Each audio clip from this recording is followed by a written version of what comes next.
औज़ुबिल्लाहिमिनश्शैतानिर्रजीम बिस्मिल्लाहिर्रहमानिर्रहीम। मुअज़्ज़िज़ सामिन कराम अस्सलाम वालेकुम रहमतुल्लाहि व बरकातुहू। उम्मीद है आप खैरियत से होंगे। हमारा आज का मौज़ू है ख्वाब में नाखून देखना। नाखून देखने की क्या ताबीर हो सकती है। अल्लामा इब्न सिरीन रहमतुल्लाह ने ख्वाब में नाखून देखने की मुख्तलिफ़ सूरतें बयान की हैं। हर सूरत की ताबीर अलग-अलग है।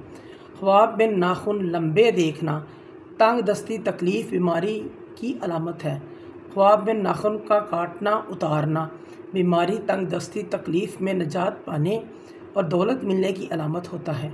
ख्वाब में टूटा हुआ नाखून देखना नाकामी और नामुरादी की अलामत है। दिल की ख्वाहिश पूरी नहीं होगी, ये इस चीज़ की अलामत है।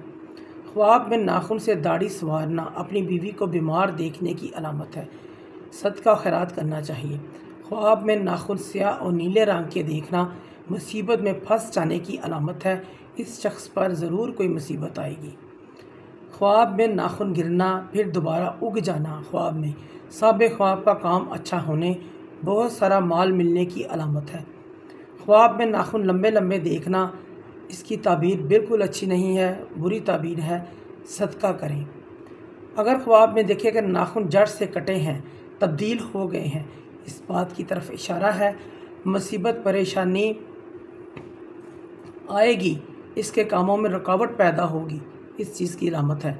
अगर देखें कि नाखून ठीक है, अपनी जगह पर मुनासिब है, तो दीन और दुनिया की असलाह पर दलील है। हाथ और पाँव के नाखून की ताबीर एक जैसी होती है। पाँव और हाथ के नाखूनों की ताबीर माल हासिल करना होता है। अगर कोई शख्स ख्वाब में देखे कि इसके नाखून कैंची से वो काट रहा है, ये इस बात की तरफ इशारा है इसका दीन कवी होगा।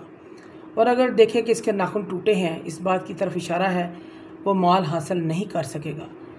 मुअज़्ज़िज़ सामिन कराम, अगर आपको हमारी वीडियो ये पसंद आई है तो इसे ज़्यादा से ज़्यादा सदका जारिया समझकर लाइक करें, शेयर करें। अल्लाह पाक आपके हामी नासिर हों। जज़ाकल्लाह।